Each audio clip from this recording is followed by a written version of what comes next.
Hello everyone! The magic is in the air to celebrate the 30th anniversary of the Muppet Christmas Carol. Now, to celebrate the excitement for the upcoming extended version of Muppet Christmas Carol, which will feature a brand new Disney Plus exclusive scene called When Love Is Gone, which was originally deleted from the theatrical release of this movie, will be available under extras in the extended version. As I know that Jeffrey Katzenberg, who was the one who directed that scene, was cut, saying it was too dramatically inappropriate for little kids. Despite being a bit too adult-oriented, for some reason, a lot of kids were disengaged about what the upcoming re-release of the 1992 smash hit Christmas movie would be like. And to celebrate the release of the extended version, I'm going to take a huge request to a fan favourite of mine called Animat. I know he made the History of the Muppets review, and it's about time I tackle this one for myself. So, the plot is simple. As it all started in 19th century London, Charles Dickens, played by the great Gonzo, and his best friend Rizzo the Rat, have addressed the audience as Ebenezer Scrooge, voiced by Michael Caine, is a grumpy man who doesn't care about Christmas and rejects Fred's invitation to Christmas dinner, but bullies the two gentlemen played by Bunsen and Beaker, who are collecting money for charity, but tosses a ref at a carol singing Bean Bunny but his employee Bob Cratchit, played by Kurt the Frog, hires some bookkeepers to request to take Christmas Day off, since there'll be no business for Scrooge on the day, in what Scrooge agrees to do this. But when he leaves home, the bookkeepers celebrate Christmas.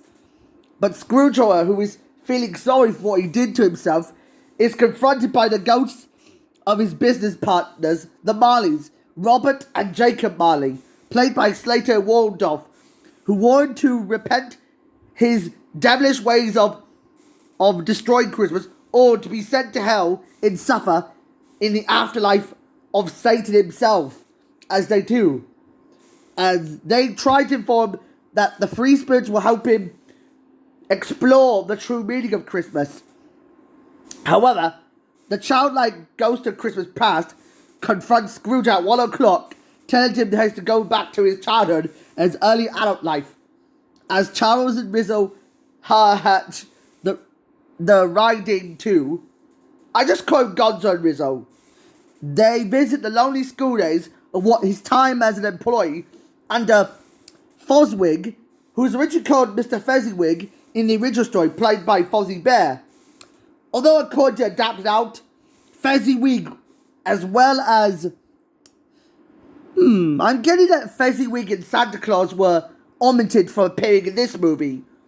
For some reason, what's yet to come is that he owns a rubber chicken factory of telling how Scrooge met the young woman that he loves, Belle, that fell in love with him. But the ghost shows Scrooge how Belle dumped him when he chose money over her, and Timber Scrooge disqualifies the ghost as he returns to his bedroom. But by 2 o'clock, the ghost of Christmas present tells him the joys and wonders of Christmas Day, what they have to visit Fred's house, to prove their stinginess and general ill will towards all that he hates.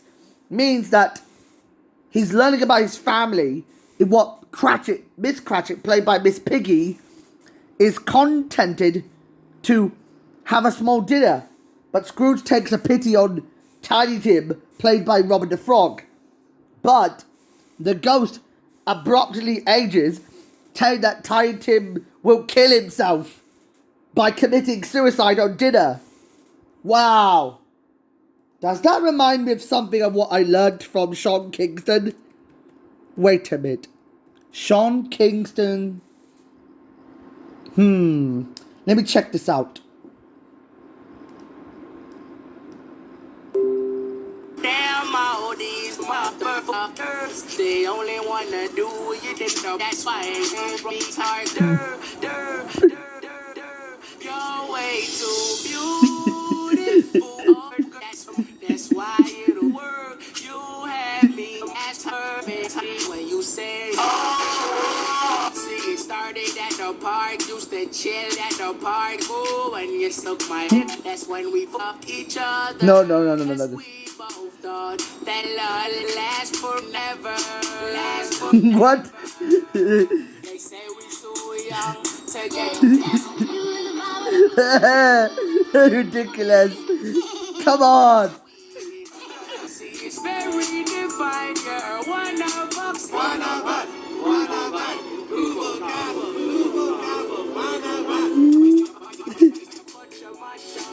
As Papa's hopes, you're way too beautiful. You have Sus.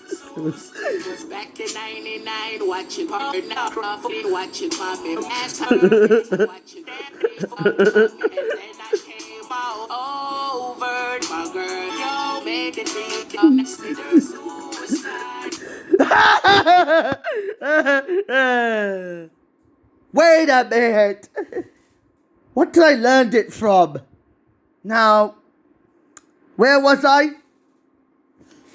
So, as Scrooge and the ghost go to a cemetery, the latter would fade away, but the ghost appears to Scrooge again as a tall and slightly cloaked figure, taking Scrooge to the future, a la Back to the Future paradox. But Scrooge and the ghost witness the businessman discussing the death of an unarmed colleague, saying that they would only attend the funeral if lunch was provided. And then he saw a chairwoman, a laundress, and an undertaker who have stolen the possessions of the deceased from the fence of old Joe. But the ghost transports Scrooge to Bob's house, revealing that Tiny Tim has committed suicide. I'm guessing it was due to his use of incorporated sex suicide. Yeek! I learned it from that song from Sean Kingston. Speaking of that,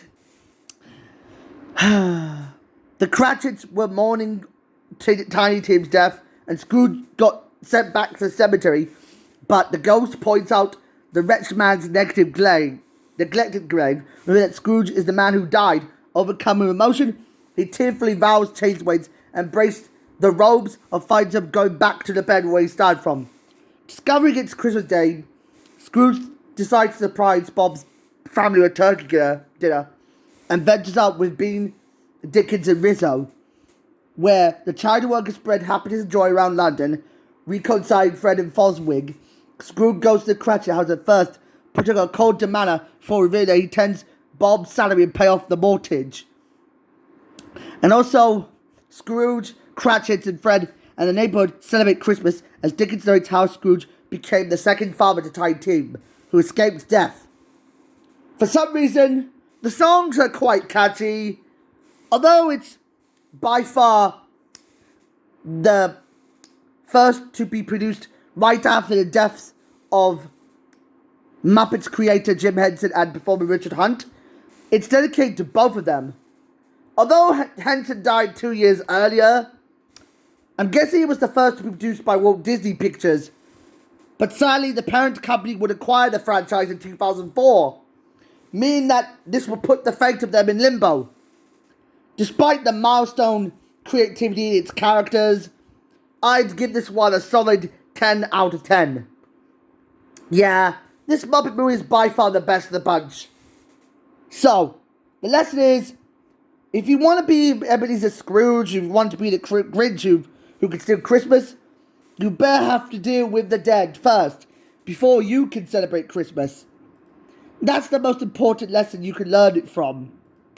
Yeah, as I've learned that this was very important to me, despite the imagination of what I've learned from, but just because I ran out of ideas while watching the Sean Kingston YouTube poop video, I just learned something very important. It was only filmed in Shepperton Studios, England. I know it was located in Shepperton, Surrey, So I'm guessing Sherry's down there. But that's all I can say about this one. Bye-bye.